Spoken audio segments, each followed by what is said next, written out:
Saka 1206 atau bertepatan dengan tahun 1284 Masehi, kekuasaan Prabu Kertanegara mencapai puncaknya ketika pasukannya yang terkenal gagah berani itu mampu menaklukkan kerajaan Gurun, Bakulapura, Pahang, kerajaan Sunda, dan Madura. Keinginannya untuk menaklukkan Swarna Bumi pun terlaksana dengan paripurna berkat kegagahan para senopati dan panglima-panglimanya yang gagah berani. Dalam ekspedisi ke Swarna Bumi, Dyah Wijaya dan Ardaraja, menantu Prabu Kertanegara, ikut mengambil perang.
Sebagai tanda kemenangan Singosari atas Swarna Bumi, didirikanlah patung Amogapasa dengan prasasti peringatan atas nama Prabu Kertanegara.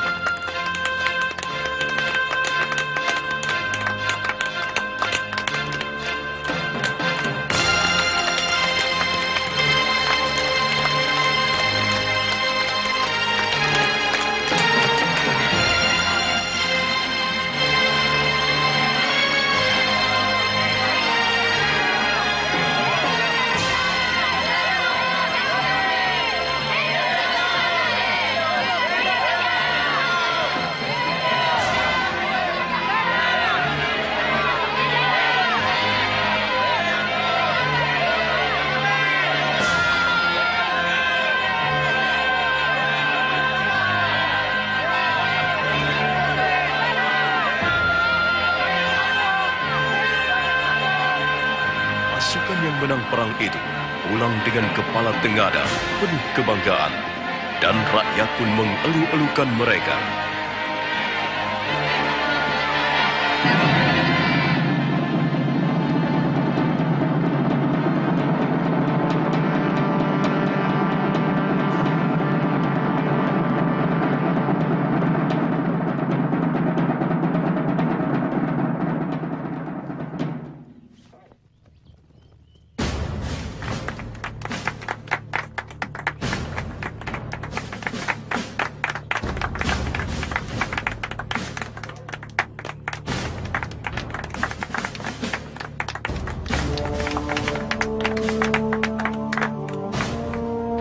Prasasti Camunda ini sebagai tanda terima kasihku kepada prajurit-prajuritku yang dengan gilang gemilang meramah mancanegari dengan kapal-kapal samudranya yang perkasa. Kalian menjadi saksi bahwa Singosari bukan cuma tempurung yang mengapung di Muara Sugalu, tapi sebuah jajaran kapal perang yang ditakuti negara-negara lain sampai jauh ke seberang sana. Negeri Pahang, Bakulapura, Sunda, dan Madura semua bertekuk lutut di bawah duli Singasari. Arca Amogapasa yang berdiri anggun di tanah Swarna Bumi adalah bukti yang tidak bisa disangka lagi akan kekuasaanku. Semua itu kesatria-kesatria dan prajurit-prajurit Singasari yang dengan gagah berani menerjang gelombang lautan, menghajar lawan yang tidak mau tunduk kepadaku.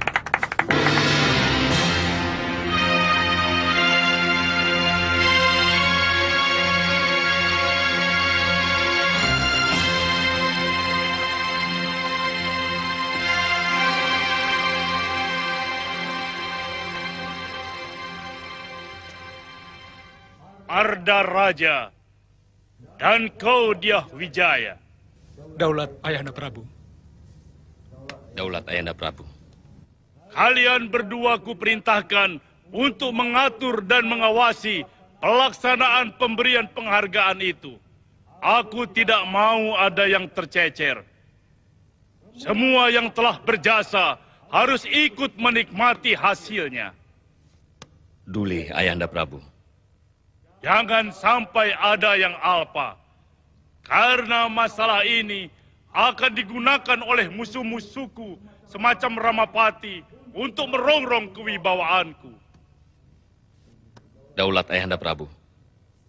Ananda akan melaksanakan tugas sebaik-baiknya.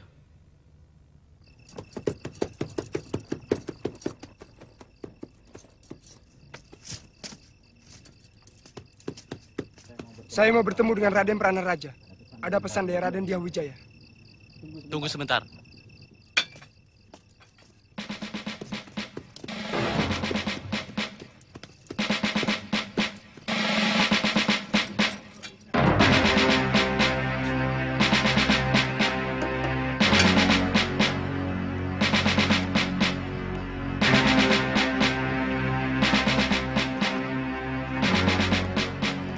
Ada apa? Raden ditunggu Gusti Dyah Wijaya di rumah. Malam ini juga, Raden. Ada apa? Hamba kurang tahu, Raden. Baik, saya segera datang. Hamba mohon diri.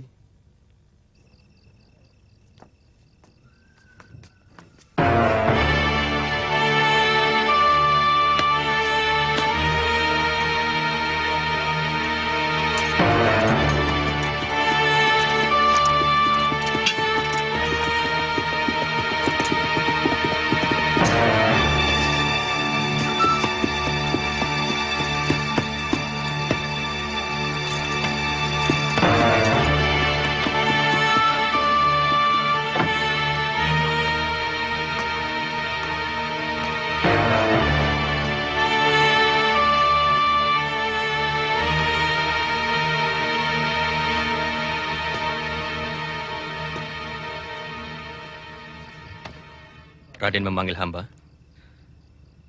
Begini, Paman Pranaraja. Gusti Prabu menginginkan siapapun yang berjasa pada kemegahan Singosari harus diberikan penghargaan.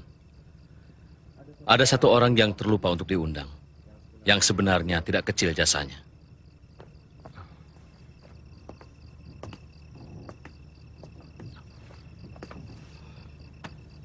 Hamba siap menjemputnya, Raden.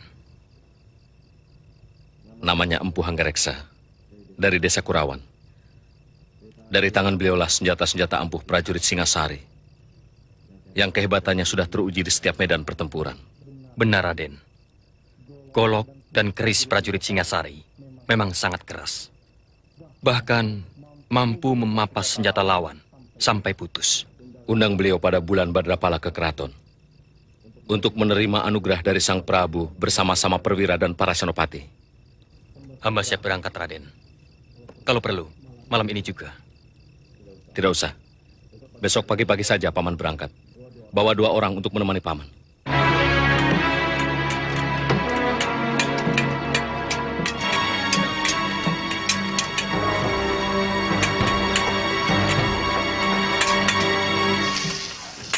Tabir pelangi di langit Kurawan. Laksanakan selendang bidadari kayangan. Rambutnya legam tergerai di pangkuan. Ingin kubelai dia dalam pesona kayangan. Gelisah rencanaku. Sudah! Sudah! Hentikan syairmu itu, Dwi Pangga. Bosan aku mendengarnya. Kalau kau mau bersair terus, sana di tengah hutan atau di puncak gunung. Gelisah rencanaku membakar angan.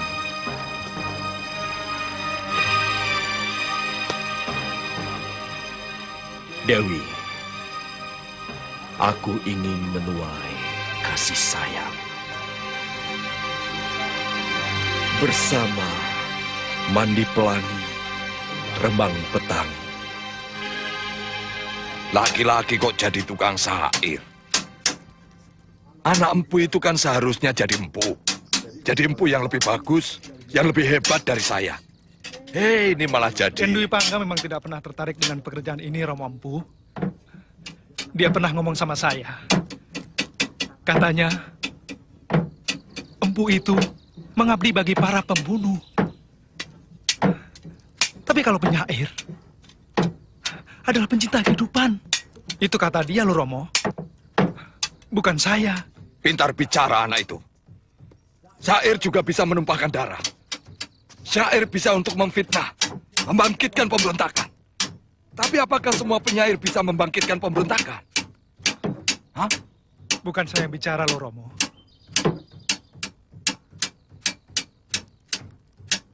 Dan Dwi Pangga. Semua itu tergantung orangnya. Dan orang yang menggunakannya. Ayah, saya mau pergi ke rumah teman. Ini lagi.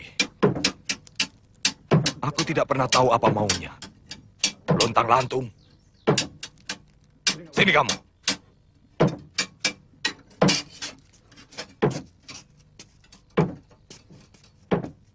Di sini tempatmu.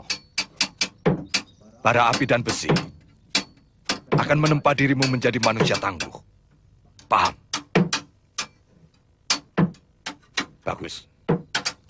Menjadi empu itu tidak indah. Bahkan para kesatria menaruh hormat. Ini adalah pekerjaan orang-orang mulia.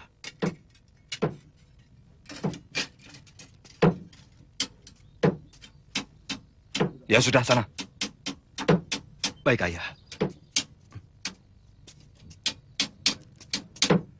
Mereka tidak sadar bahwa kehormatan keluarga, kecukupan harta yang mereka nikmati dari bayi, adalah karena keempuanku dalam membuat senjata. Yang paling kukagumi adalah sikap Sang Prabu. Beliau bersedia menundukkan wajah untuk mengucapkan rasa terima kasih kepada bawahannya. Belum pernah ada seorang raja pun yang mau melakukan hal itu. Pangkatmu juga dinaikkan, Jarawaha? Ya, saya sudah digolongkan ke dalam jajaran perwira tinggi. Saya jadi perwira muda, Raden. Hampir-hampir saya tidak bisa tidur mendengar berita itu. Itulah kearifan Sang Prabu. Dan berita gembira itu beliau tuliskan dalam prasasti Camunda. Kurawan ke arah yang mana, Gangadara? Yang ke kanan, Raden. Ayo, usahakan kita tidak kemalaman.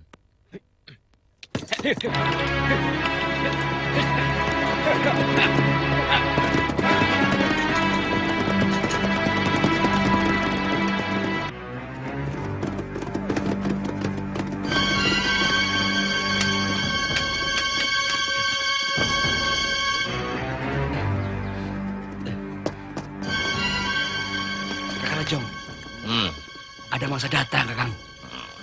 Berapa orang? 3 orang, Kang. Enteng.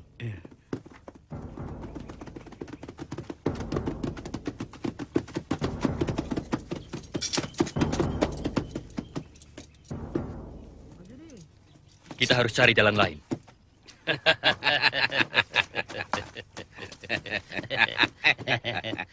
Kamu yang merobohkan pohon ini? Jelas. Kenapa? Ini kan mengganggu orang yang mau lewat. Kami mau merampok kalian dengan cara baik-baik. Merampok dengan baik-baik? Omongan apa itu? Kalian harus membayar 20 ringgit tiap-tiap orang. Kalau mau meneruskan perjalanan ini. Kurang ajar.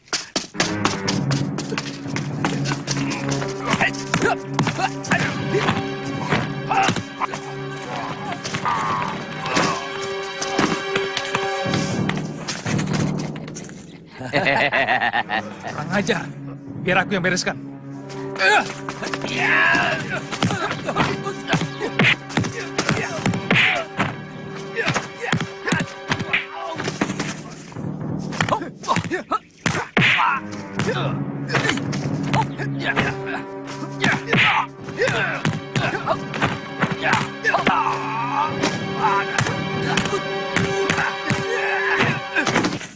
Kalian telah berani melawan prajurit Singasari, berani melawan kerajaan. Itu kesalahan besar. Dan setiap kesalahan harus dihukum. Ampun, Tuan. Tadinya saya juga tidak mau mengganggu, Tuan. Artinya, pekerjaanmu memang merampok, bukan? Ampun, Tuan. Kalian akan berhenti menjadi rampok kalau tangan kalian sudah... Ayo, ulurkan tangan kalian. Ayo cepat. Ayo. Ayo cepat.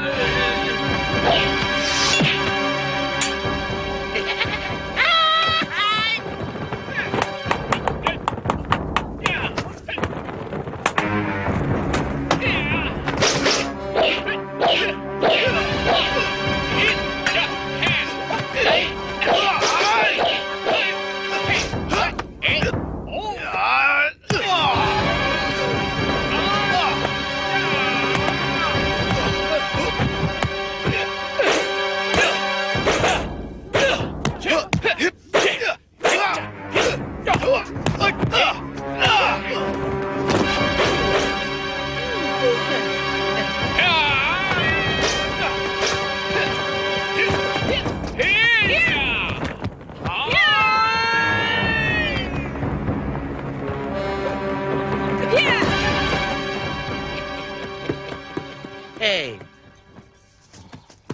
kalian mau apakan mereka?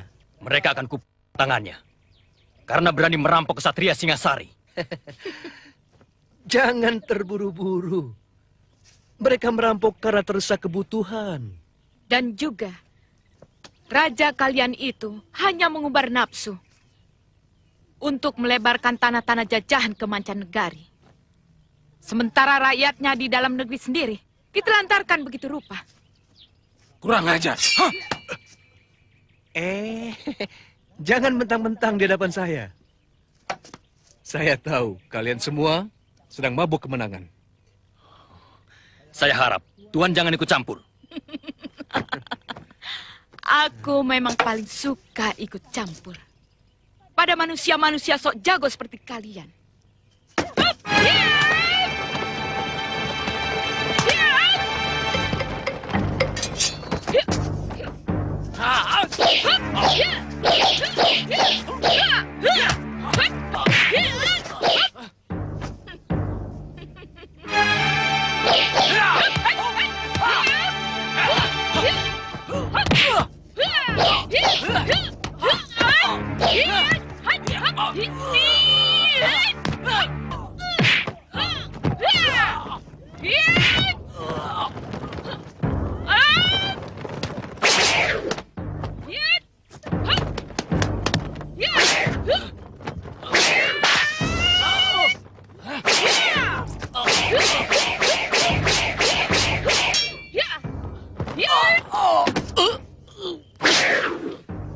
Ganggadara, Carawaha, kemari.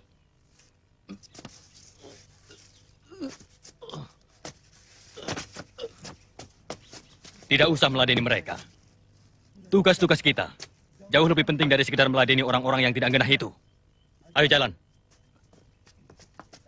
Tunggu. Justru saya orang yang paling genah dan jelas. Perkenalkan, saya Empu Tong Bajil. Dan ini... Aku Dewi Sambi. Cepat catat dalam ingatan kalian. Catat? Kalau kalian masih kurang puas. Puas? Aku akan meladeni nafsu berkelahimu sampai tuntas.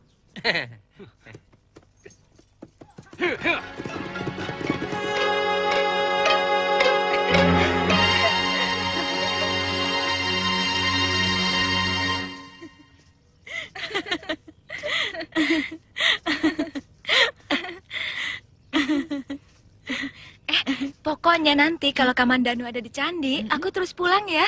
Jangan dulu aku malu ngobrol sendirian sama Kakang Kamandanu.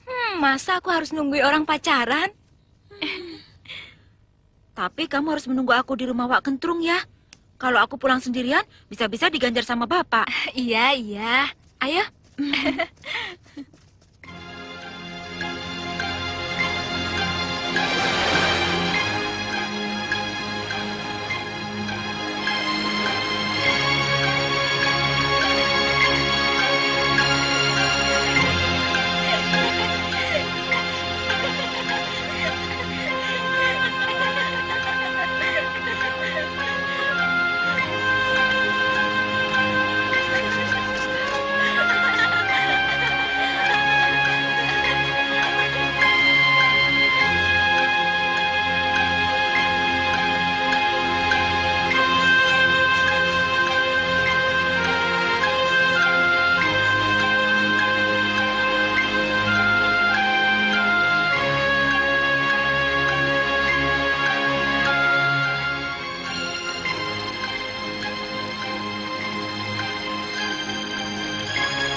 Dia sedang menunggumu.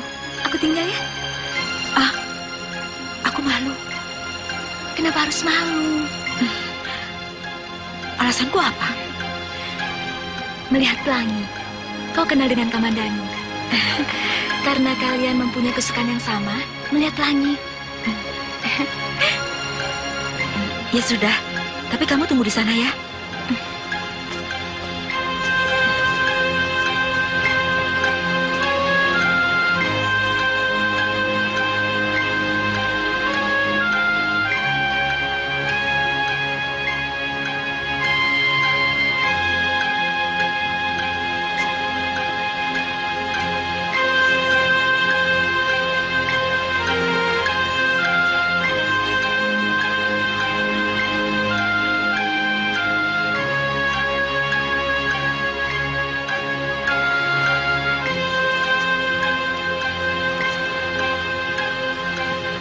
Kalau mau lihat pelangi, paling indah tempatnya di sini. Nanti aku mengganggumu. Tidak, aku jadi ada kawan.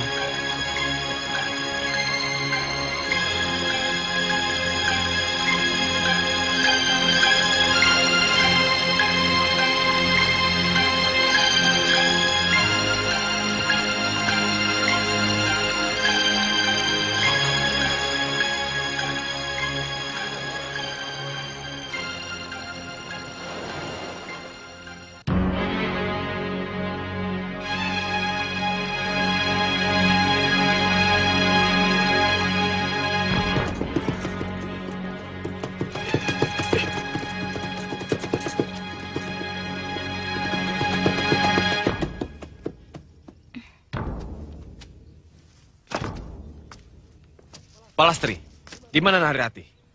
Aku tidak tahu. Aku juga sedang cari dia. Bohong. Tadi aku lihat kalian jalan berdua di dekat batas desa. Kalau sudah tahu, kenapa bertanya? Dia menemui Kamandanu, bukan? Aku tidak tahu. Mereka berdua di candi, kan? Ayo jawab. Laki-laki itu harus dihajar. Dia belum tahu siapa Dangdi.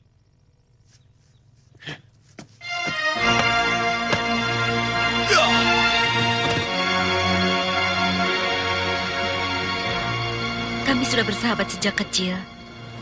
Bapaknya kepala desa di Manguntur. Tapi sepertinya dia mencintaimu. Aku tidak pernah suka kelakuannya. Sok mengandalkan kekayaan orang tua. Dan merasa dirinya yang paling ganteng di seluruh Manguntur. Apakah dia pernah mengganggumu?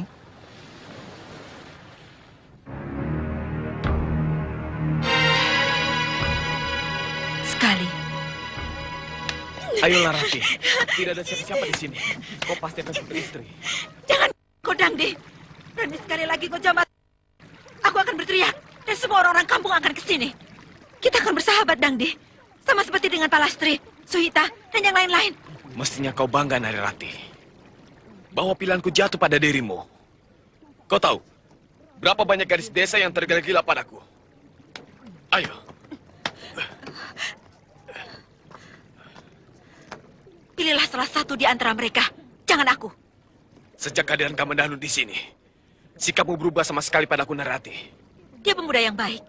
Paling tidak dia lebih sopan daripada kamu. Kamu mencintainya? Itu urusanku. Siapapun tidak ada yang berhak mengetahuinya.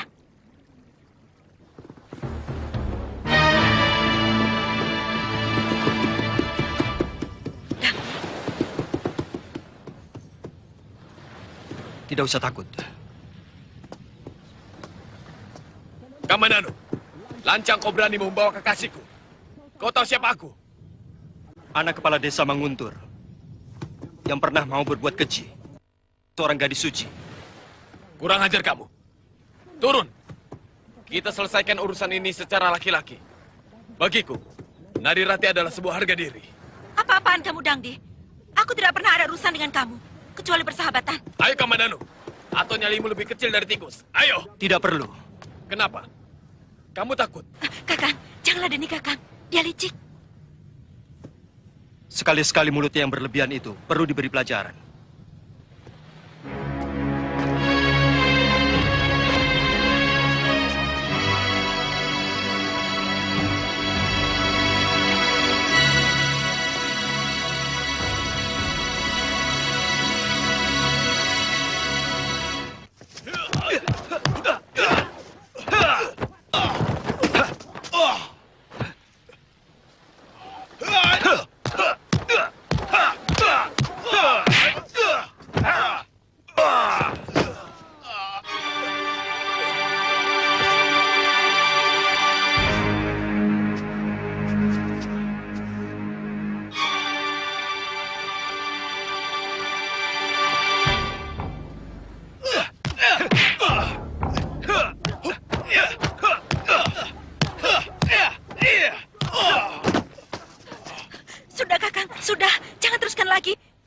Kamandanu, persoalan kita tidak cuma sampai di sini.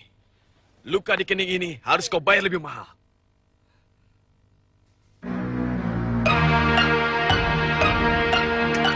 Kurang ajar. Siapa yang berani menyumbat saluran airku? Pasti perbuatan si kambing budak.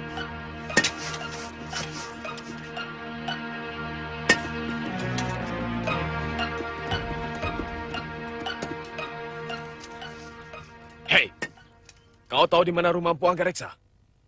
Dasar maling. Sudah punya jatah masing-masing, masih merebut hakku. Patua, di mana rumah Empu Anggareksa? Kau tahu tidak? Tak bisa dibiarkan. Saluran airku dirusak. Kamu jangan kurang ajar orang tua. Ditanya baik-baik kok tidak mau jawab. Dasar serakah. Maunya untung sendiri. Mungkin orang tua itu budak. Tidak, Raden. Dia sudah kurang ajar. Sama sekali tidak menghormat pada kita.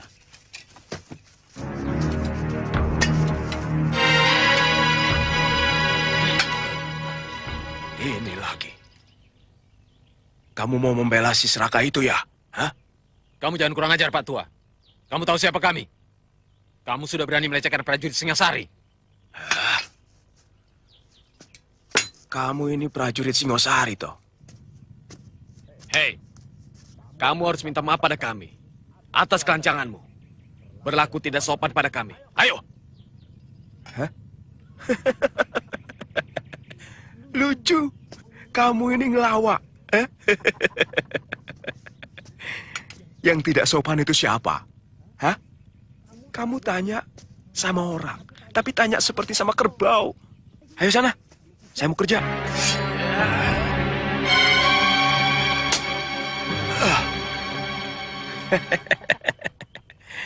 Kok prajurit pedangnya kalah sama paculku? Benar-benar mau mampus orang ini.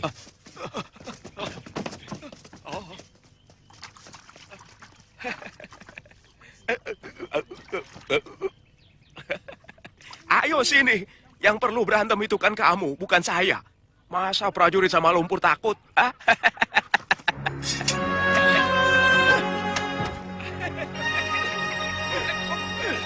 Berhenti! Berhenti!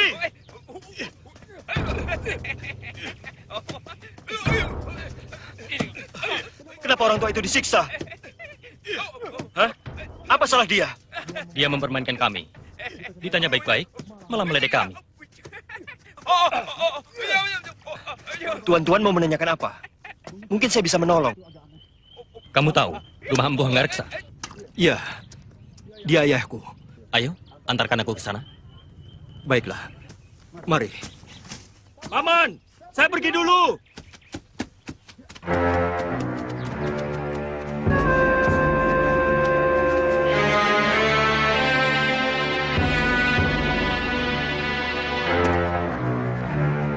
Pasti mau memesan senjata pusaka lagi. Dasar pembunuh.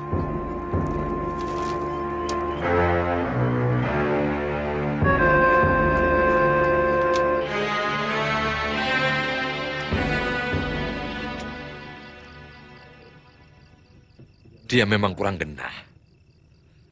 Cara berpikirnya kadang-kadang aneh. Anak Tuan tadi memanggilnya paman. Apa memang Tuan masih tersangkut hubungan kerabat dengan orang itu? Oh tidak. Tidak ada hubungan keluarga sama sekali. Memang, dulu kami pernah jadi sahabat. Tapi sudah lama kami tidak pernah bertemu. Walaupun kami tinggal di satu desa. Mungkin benar kata Tuan tadi.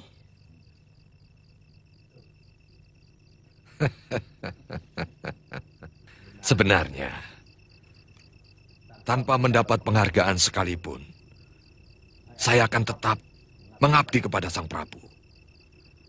Dengan membuat persenjataan yang lebih hebat lagi. Itulah kearifan raja kita. Siapapun yang berjasa harus menerima penghargaan. Jadi nanti pada bulan Badrapada, Tuan harus datang untuk menerima anugerah Gusti Prabu. Bersama para senopati dan semua prajurit yang berjasa.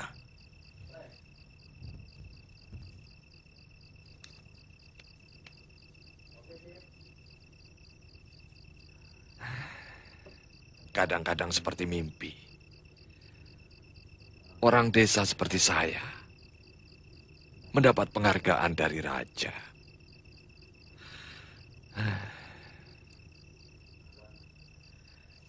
Sudah selayaknya Tuan untuk menerima. Sebab tanpa senjata bantuan Tuan, pasukan Singosari tidak akan segagah seperti sekarang. Sebab keberanian saja tidak akan cukup kalau tidak dibantu oleh senjata yang juga bagus.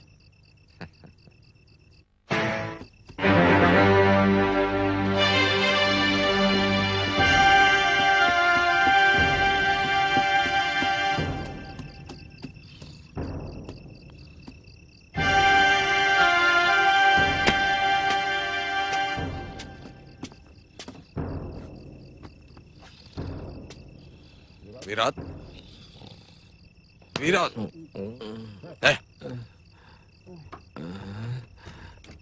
Tuhan. Guru ada di dalam? Sedang pergi, Tuhan. Guru setiap malam tidak pernah di rumah.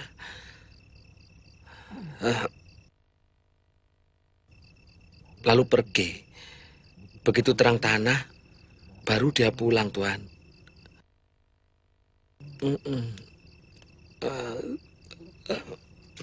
Jadi sekarang Ranubaya sudah mulai berkenalan dengan air api. Apa dia sedang menghadapi persoalan besar? Setahu saya, tidak, Tuhan. Cuma apa? Cuma dia bilang, dunia sekarang ini lagi mabuk, Tuhan. Jadi dia pun ikut mabuk. Begitu, Tuhan. Kemana dia biasa pergi?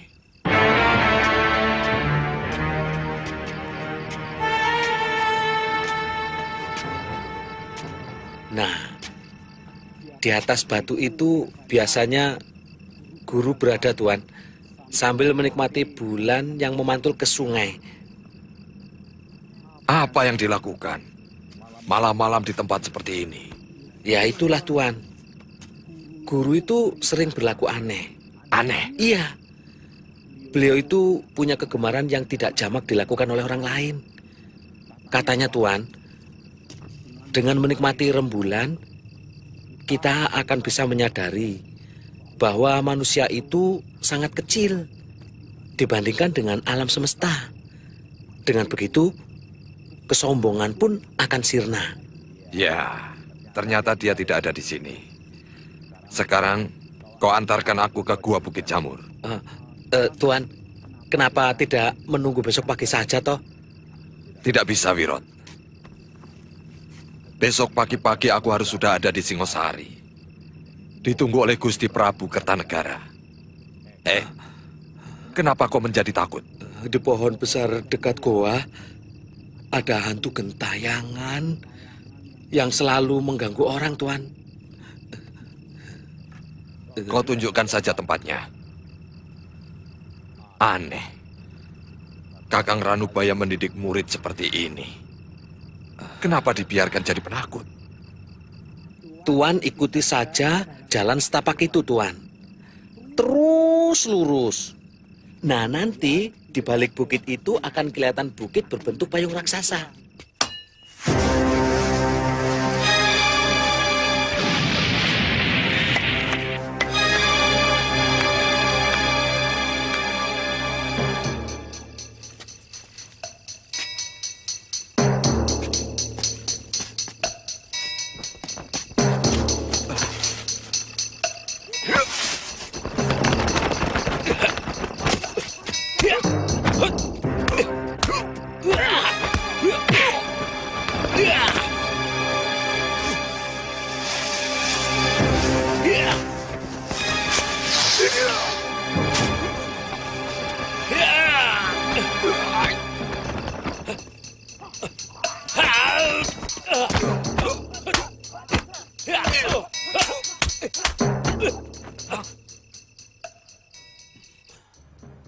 Wirot.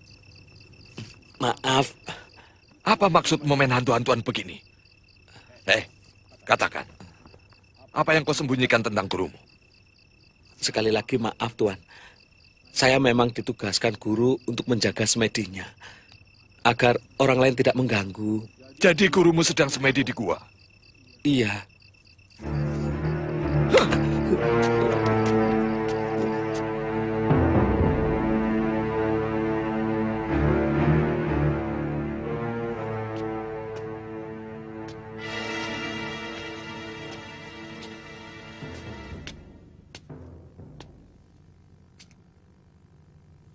Kakang Ranubaya. Maaf, Kakang. Maaf. Ini aku, Hanggareksa. Hanya setan dan Denawa yang mau mengganggu orang yang sedang melakukan puja semedi. Maafkan aku, Kakang. Aku ada keperluan penting. Makanya malam-malam begini, aku menemui Kakang.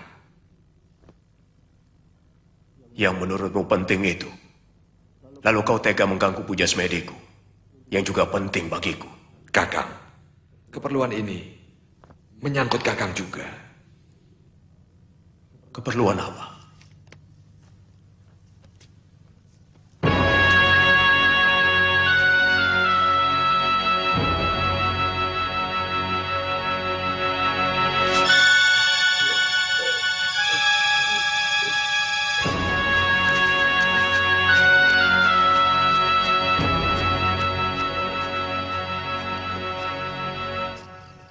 Aku yakin prasasti Camunda cukup menjadi bukti bahwa Sang Prabu adalah benar-benar manusia bijak. Ini merupakan kesempatan yang baik untuk kita, Kakang. Maksudmu, aku kau suruh mengabdi kepada Kertanegara? Kita bersama-sama membangun negara ini, Kakang. Hanggareksa, kalau selama ini aku mau membantumu membuatkan senjata-senjata pusaka, Sama sekali bukan karena Kertanegara. Semua kulakukan karena persaudaraan kita. Hanya karena hormatku kepada guru yang menyuruh kita selalu bahu-membahu. Nah, memang amanat guru harus kita junjung tinggi, Kakang. Kita bersama-sama menyambut penghargaan Sang Prabu. Hanggareksa, aku melihat akhir-akhir ini kau sudah mulai berubah. Kau sudah mulai hormat dan mabuk kekayaan. Kakang keliru. Aku masih tetap Hanggareksa yang dulu. Adik seperguruan Kakang. Wujudmu mungkin iya. Tapi jiwamu sudah sangat begitu berubah. Kau sudah mulai menikmati hidup mewah dan mabuk kehormatan. Itu sebabnya, mengapa kau gembira mendapat undangan dari Kertanegara untuk menerima anugerah? Apa salah orang menjadi bangga karena mendapat anugerah raja yang tidak semua orang bisa mendapatkannya? Untukmu mungkin tidak. Tapi tidak bagiku. Ada dua hal kenapa aku tidak mau mengabdi kepada Kertanegara. Satu, karena Kertanegara mewariskan watak Ken Arok yang nakal. Dan kedua, aku melihat senjata-senjata pusaka ciptaanku penuh lumuran darah manusia. Hanya untuk memuaskan raja yang haus kekuasaan. Jadi, aku telah gagal datang kemari, Kakang. Kau telah gagal. Bahkan sebelum kau keluar dari pintu rumahmu. Aku masih tetap menunggumu, Kakang. Kalau sewaktu-waktu Kakang berubah. Aku tidak akan bisa berubah, Hanggareksa.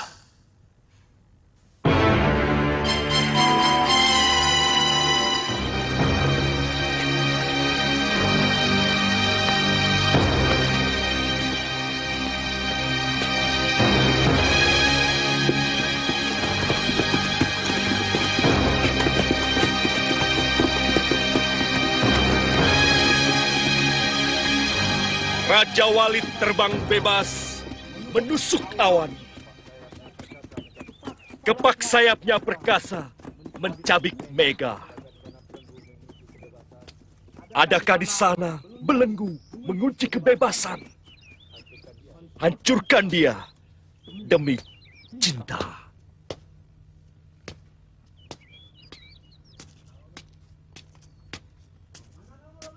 Mau kemana kau, Kamandanu?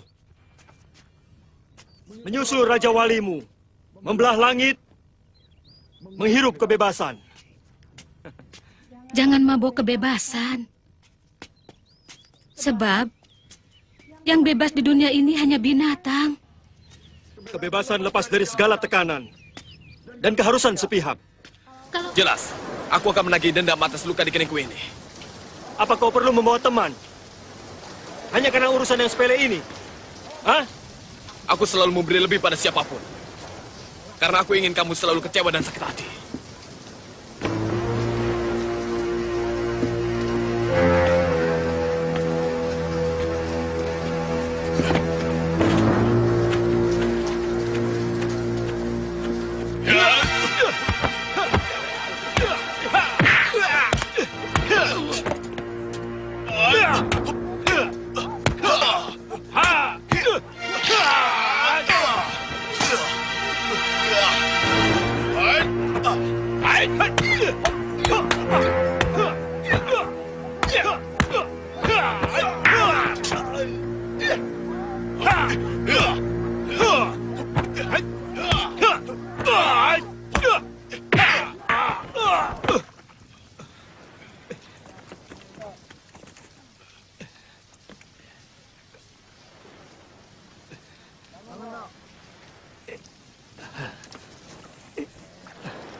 Akan kubuktikan ancamanku tadi.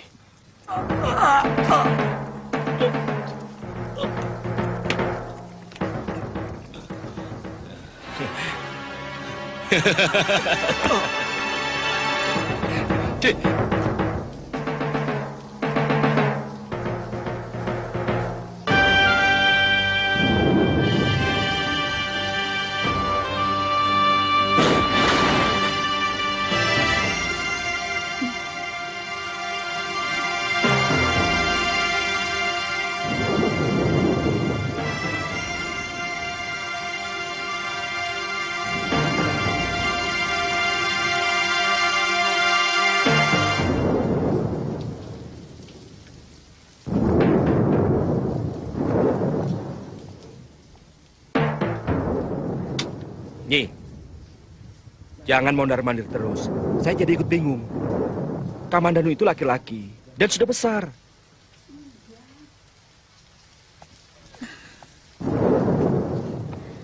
Tapi tidak biasanya dia pulang malam.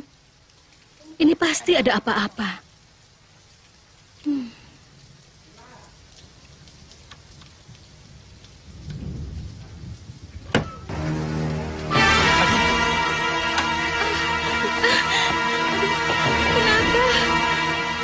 Siapa yang berani berbuat seperti ini terhadapmu, Gen? Kenapa kau pilih jalan kekerasan, adik Kamandanu? Kekerasan yang membuahkan kekerasan yang lain. Sebab dendam hanya bisa disiram dengan pembalasan.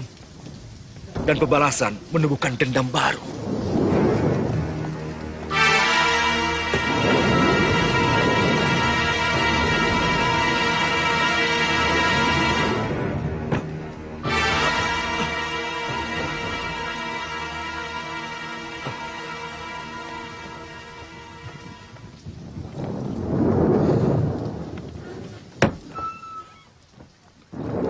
Kalau ayahmu tahu kau berkelahi, pasti marah sekali. Apa sih untungnya berkelahi? Kecuali luka. Harga dirinya. Seorang lelaki sejati harus mempertahankan harga dirinya. Apa sih sebenarnya telah terjadi? Soal Nari Ratih lagi. Iya. Aku harus mencari guru. Anak kepala desa Manguntur itu harus kuberi pelajaran. Ayahmu pasti tidak akan mengizinkan. Kalau Angger nyantri Kanuragan hanya karena wanita. Bukan. Bagiku Nari Ratih hanyalah penyebab. Harga diriku yang menuntut aku harus menguasai ilmu Kanuragan.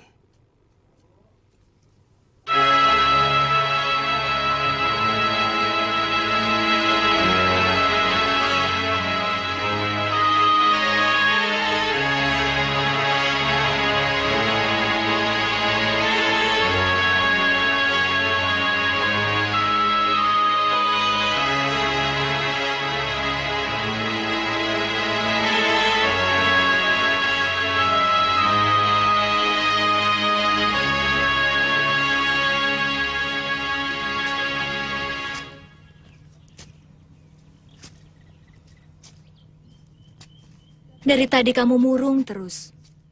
Belum sepatah kata pun yang keluar dari mulutmu. Apa enaknya begini terus? Aku masih sahabatmu, kan? Aku tak ada nafsu untuk bicara. Ayolah, Rati.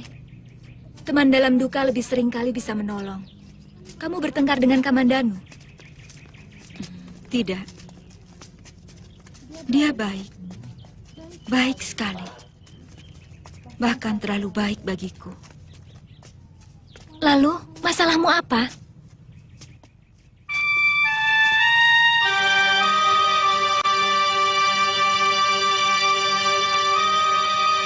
Aku tahu. Adi sedang ada masalah dengan dia. Aku bersedia membantumu. Kalau Adi membutuhkan. Kanda, ini urusan pribadi. Aku tidak mau siapapun ikut campur.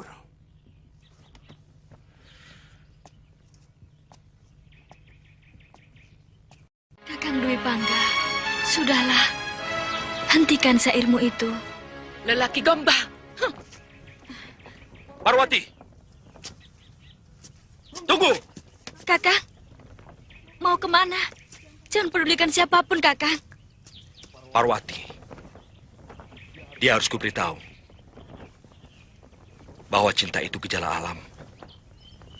Tidak bisa dipaksakan. Jangan-jangan Kakang telah merayu Parwati dengan syair-syair Kakang. Darimi, syairku bukan kain rombengan yang kuobral untuk siapapun. Syairku terlalu sakral untuk disebar dengan murah. Dia mencintaiku, tapi aku tidak bisa dengan gampang menerimanya.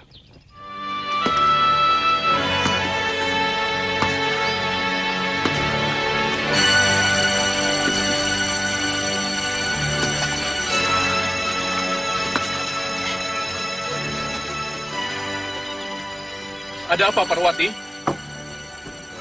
Kamu kelihatan menangis. Ada yang mengganggu?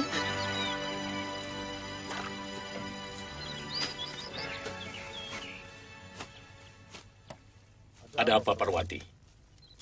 Ada yang mengganggu kamu?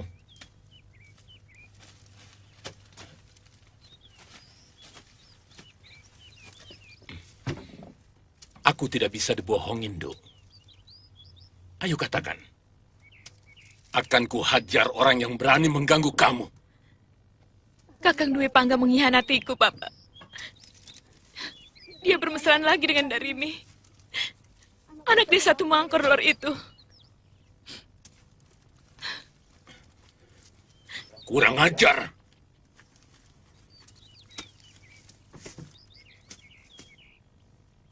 Dia akan mendapat ganjaran yang setimpal. Karena berani melukai hati anakku. Jangan, Bapak. Aku mencintainya. Tidak. Kamu tidak mencintai dia. Kamu sedang terbujuk oleh mulut yang penuh bisa ular itu. Dan kamu akan lebih kecewa lagi. Karena lelaki pengobral janji itu lebih buruk dari kaum pria biasa.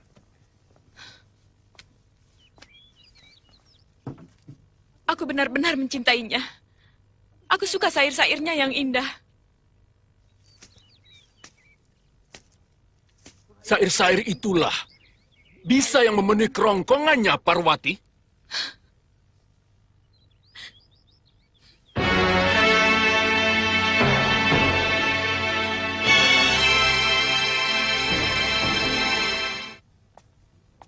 Ada apa? Ada orang titip ini buat kakak. Terima kasih ya. Iya.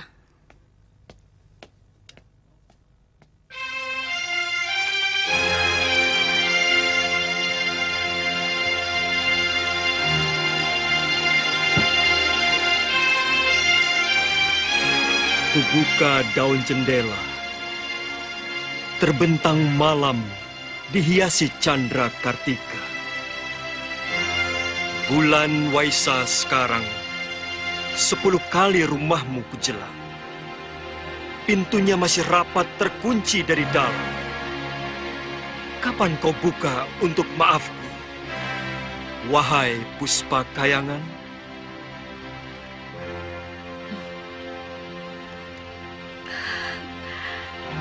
Tak kusangka Kakang Kamandanu pandai menulis syair yang begini indah. Akan kubukakan pintu hatiku, Kakang. Akan kubukakan pintu maafku.